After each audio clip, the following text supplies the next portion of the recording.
we started once again coming back to this theme that I picked for the year about this idea of prosperity. And what we talked about, and we're using the book called Spiritual Economics by Eric Butterworth as a backdrop. We're not going to go through the entire book, but we're using it a little bit. So for those of you that wanted to join us, you could get the book and follow along a little bit. But Butterworth says it is our consciousness that sets all the limits in life, if there are any. And then he goes on to say the starting point in realizing prosperity is to accept responsibility for your own thoughts, kind of like what I was saying in the opening. And so he starts off with this idea that, hey, prosperity really comes from where? Right here. That's where it comes from. It comes from inside of us, not outside of ourselves, which is what we are taught most of the time. Go get a job, go do this, go do all these things, and start making money. And so what do? We go get a job and we go out and we start making money, right? And there's nothing wrong with that, but it can be extremely limited if we get stuck on thinking there's only one way to do it. And the invitation for you is to consider, and what Butterworth is challenging you on, is to think that there might be other ways of doing it, right? And the one analogy that I used was this idea of the water faucet, how that abundance or prosperity flows through this thing. But if you notice, there's this little thing called a valve that gets turned on and turns off, or it gets limited. And that valve is our consciousness. That's the thing where when we really start to do this work, we understand that we can limit our flow, if you will, by our consciousness, right? And then we talked a little bit about this idea of thought, of divine substance, also called spiritual Play-Doh, that's around us all the time that we can use to create whatever it is that we want. But there needs to be an understanding of, number one, who and what you are. We also need to have an understanding that it's around us all the time, and it's there for us to play with, to create whatever it is that we want in our life, right? And Butterworth says, divine substance cannot be absent from our present circumstances, even when the visible evidence looks insufficient. And then we discussed the story about Jesus feeding the 5,000, right? We discussed this idea that the 5,000 people show up. The disciples are running around going like, hey, we got 2 fish and 5 loaves of bread. What are we going to do? And they're running around going like, this ain't going to happen. Should we send them home? And Jesus looked at them and said, no, we got this. Not a problem. And so what does Jesus do? He picks up the 2 fish, 5 loaves of bread. He blesses them, says, thank you very much. And poof, there we go. The people are all fed, as the story goes, right? And really what that came down to, and I think it's so good, and this is where I kind of want to start to pick up the rest of the story, is that in that moment, in that story, Jesus is coming from prosperity consciousness. In other words, Jesus doesn't look around and go, this ain't going to happen. This ain't going to work. There's nothing we can do with it. We're screwed. That's not what Jesus is thinking. The disciples are, for sure, but Jesus is going like, yeah, no problem. We got this. Why? Because he remembered who he was. He also knew about divine substance, and he knew how to make it work. And so for Jesus, this was never a problem, ever. Never. And what he invited us to understand is that you can do the same thing I did. You can do the same thing I did. There's no secrets here. You just got to know how to make it work, right? And so when we look at this, and this is when Jesus was looking at this stuff, this is where the quote came in, do not judge by appearance, but judge with right judgment. What was Jesus talking about, right? Don't judge by appearance, lack, limitation. This ain't going to happen. I don't have enough. I can't do this. Blah, blah, blah, blah, blah, blah, blah. All these limited thoughts, all these limited ideas, all these limited beliefs. And that's what we have a tendency to do. In other words, we have a tendency to look outside of ourselves and see the situation, and then we start filling in the blanks in terms of what does it mean. So in other words, we are making meaning of everything that we see. And what metaphysics teaches us, what Jesus was trying to tell you is there's a different way to do this. There's a different way to do this. And that's why he said, don't judge by appearance, but judge with right judgment. And what Jesus would say is that the reason he was able to see this is because he knew the truth of what was going on. So he didn't care what was going on outside of him. Certainly, there's endless examples of the Bible where he would do different things and create different things that seemingly were impossible. But to him, no, not really. And so that brings us to the second part of the talk, which is your fortune begins within. Butterworth goes on to say the goal should not be to make money or acquire things, but to achieve the consciousness through which the substance will flow forth when and as you need it. I'm going to read that again. The goal should not be to make money or acquire things, but to achieve a level of consciousness through which the substance will flow forth when and as you need it. That's what Jesus did, folks. He achieved a level of consciousness where the stuff just flowed, substance flowed through him. He just let it go. And that's what the trick is. That's where he talked about that. In the book, Spiritual Economics, Butterworth goes on to say, the secret of achieving prosperity lies in so vividly keeping yourself centered in the inner focus of affluence that you literally exude the consciousness of it. Are you exuding the consciousness of affluence? Just thought I'd ask. Was I exuding the consciousness of affluence when I was sitting there questioning spending $7.10 on a Starbucks coffee? I don't think so. I wasn't. This is often called the prosperity consciousness. It is not something you gain through repeating prosperity affirmations over and over.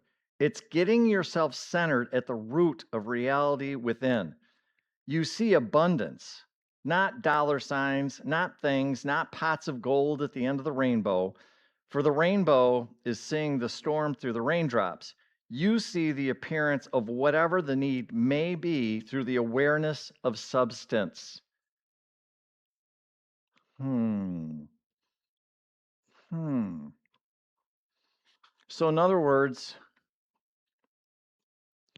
the old way of looking at it is we look at something and we say we don't have enough.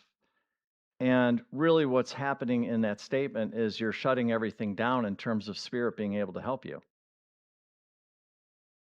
And so then the idea is to understand or stop shutting that down. Quit shutting off that valve, that water spigot. Quit it. You're doing that through your thoughts. Substance is always there.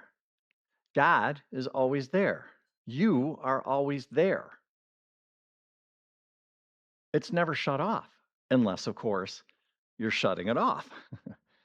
That's where the problem is, right? So most of us have heard the term called rose-colored glasses, right? It usually means that someone's seeing life as better than it actually is. But what if we put on a different kind of glasses? What instead if we learned to see through substance-colored glasses, which is what Butterworth talks about. And I love this idea. I love this thought. Anytime you look at something outside of yourself when it comes to abundance or it comes to looking at something that is wanted or something you really, really desire, what if instead of looking at it and you said, I don't have enough money, I don't have enough time, I don't have enough of fill in the blank, whatever you don't have enough of. What if instead, every single time you thought about it, you were like, oh, that's right, I've got God. Oh, that's right, I've got substance. Oh, that's right, I can do this. Would that be a little bit different than how you show up often? It does for me. It does for me. And what I'm realizing more and more is how often I wind up doing that. So I'm starting to become more consciously aware of how often am I shutting off the valve? How often do I not see substance or am I not using substance colored glasses? What Butterworth is talking about is that substance, again, is there every single time. It's not simply money or material possessions, but it's this divine potential which different things show up. When we show up with these substance colored glasses, we change our consciousness. And so, as a result of it, wisdom, ideas, strength, opportunities, healings, relationships, and material possessions can take form. Not if that baby shut off. Not if it's shut off, right? Substance doesn't suddenly appear when circumstances improve. It's already there. It is already there. So then the real question isn't simply what is happening around me. The deeper question is through what consciousness am I looking at what is happening? How am I looking at this thing? What am I telling myself is true or not true? What limits am I putting on myself and God in terms of what's possible? When you look through fear colored glasses, every challenge appears to be a dead end. When you look at lack colored glasses, whatever you possess appears insufficient. When you look through if I only glasses, then you see only 5 loaves of bread and 2 fish. And you immediately conclude that this could never be enough. There we are again. But when you put on substance colored glasses, then it's not like you deny the situation. Nobody is saying going into denial and pretend. No one's saying that. But what they do say is you're seeing through a different circumstances. You're looking at it differently. You're taking a higher perspective, a larger consciousness, if you will. And then you can say, well, this is what I have, and this is not the limit of what God can do. Do you hear that? Is that maybe just a little bit different than the way you look at things? One is I don't have enough. There's nothing I can do about it. It is what it is what it is. The other one is, well, this is what I have, but this is not the limit of what God can do at all. And this is how Jesus seemed to look at life every single time. Where others saw limitation, he perceived possibility every single time. I mean, think about that. How many times does that happen in the Bible? Whether it's the fish and all the nets were empty, remember? Throw it on the other side of the boat. Whether he was at a party where they ran out of wine, he didn't stop there. Poof, there you go. There's more wine, right? Whether somebody was sick or hungry, he didn't begin with what appeared to be missing, ever.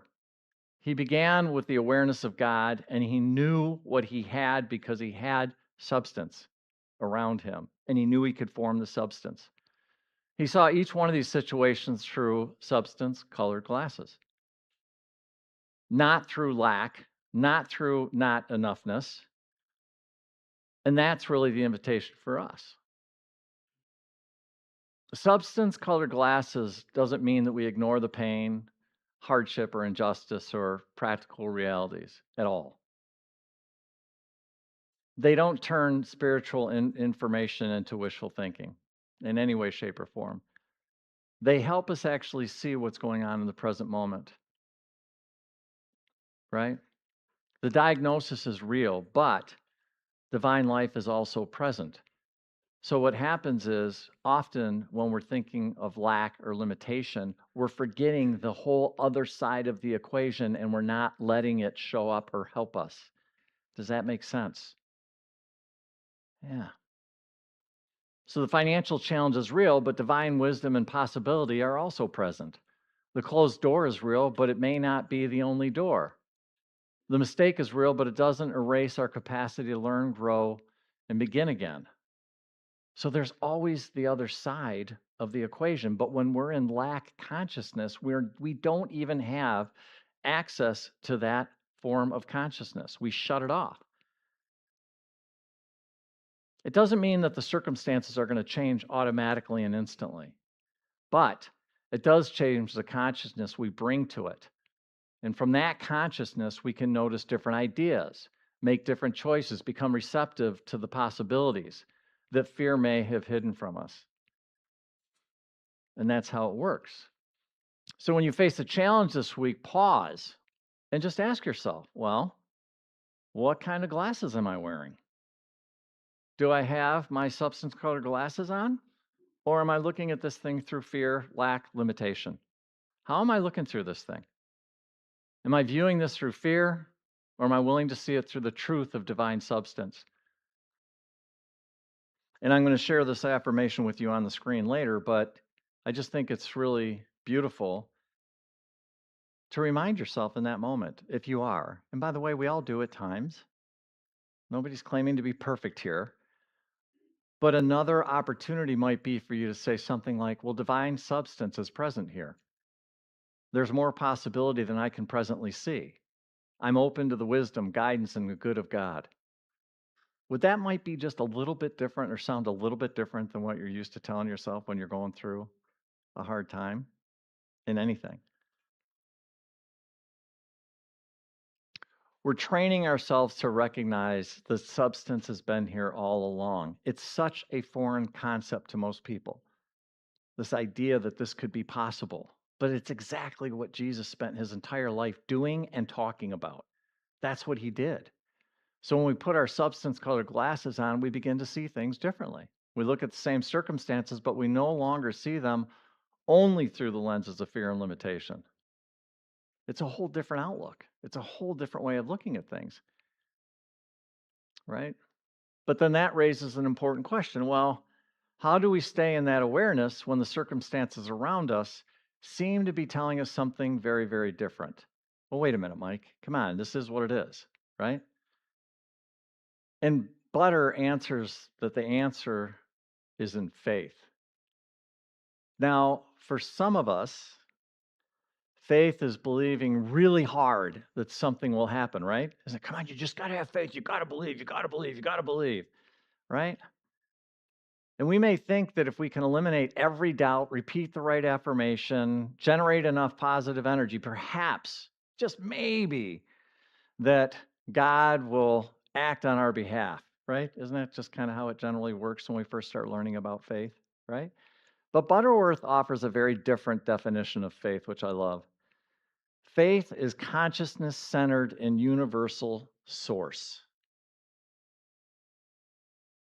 Faith is consciousness centered in universal source. So, in other words, it's an understanding that source, God, supply, everything is around you, universal source, and we all have access to it. It's not trying to make something true, it's a centering yourselves is in what is eternally true. So, in other words, we're just slowing down when things come up before we go into panic, before we go into fear, before we go into doubt. Slow down. Slow down. Remember who you are. I'm here. God's here. There's no limits here. None. I just need to remember that. It's a consciousness thing, folks.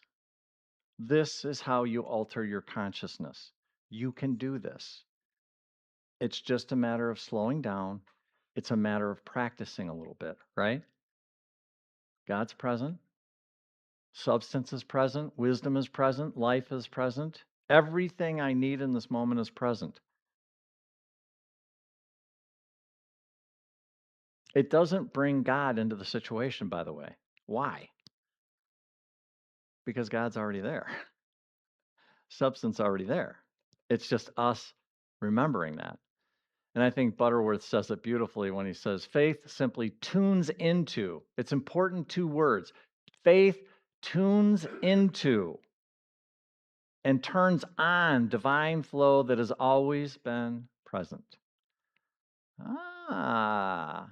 So that's the trick. Slowing down, connecting with yourself, remembering who you are, remembering that substance is always there, and remembering that you can do something about this, right? It's like turning on the radio. I talked about this last week. The music doesn't begin when we turn on the radio. The signal's already moving through here. There's a million radio waves and television waves and all kinds of waves going on inside of this room right now. But in order to hear them, you have to tune into it. It's the same thing, right? Or think about the lights, the dimmer switch, right? The electrical power is already present. It's not like the juice isn't there, but is the switch turned on or is it turned off? I think when you start thinking about it that way, it allows you to get off your own back, quit beating yourself up, and just makes you realize, like, hey, like, I didn't screw this up. I didn't do this wrong. It's just a matter of looking at it just a little bit differently than you're currently looking at it. That's all. So we don't do shame, blame, guilt, or judgment here in any way, shape, or form. But if maybe there's something in your life that's going on right now that you're struggling with, maybe just slowing down enough and just remembering who you are and remembering these principles and this thought or this idea of opening this thing up, this flow, this valve, and letting prosperity flow or healing flow or whatever it is that you're trying to have more of in your life. And that's what faith does within us. So faith doesn't make the universe more supportive. If anything, it just changes us. It changes our relationship to the divine activity that's been present all along. And Butterworth makes an interesting observation, and that is he says, we all have faith. The real question is, what are we placing our faith in? When you think about it, worry is just faith centered in what might go wrong. Fear is faith centered in our own vulnerability. Scarcity is faith centered in what appears to be missing. So we all have faith. It's just an invitation to consider using faith in a different direction than you may be currently focusing on, right? So when we can slow down, when we can acknowledge it, when we can breathe and return to our center, and this is what Jesus spent his whole life talking about. Go back to yourself, go back to your center, come back here, come back, come back, come back. Everything that you need is right here. The outer situation may not change immediately, but something within us begins to change. That's the key. We start to change it. We become calmer. We become more receptive. We begin to notice ideas we couldn't see through fear, right? We discover strength we didn't know that we possessed. We become willing to take whatever the next step may be, whereas before we may not have been willing to take that step. So it's not this magic bridge that carries us over every difficulty without effort. It's not like you just sit there and expect things to drop in your lap. But what will possibly happen for you is a different idea, a different thought, a different way of approaching it so that you can meet whatever difficulty, but it's different because now you have all the wisdom, you have the courage, you have the creativity. You're using your spiritual power as you were meant to use it. If you think about it, it's your consent to the flow. It's you saying yes, yes, yes. It's our inner yes to God.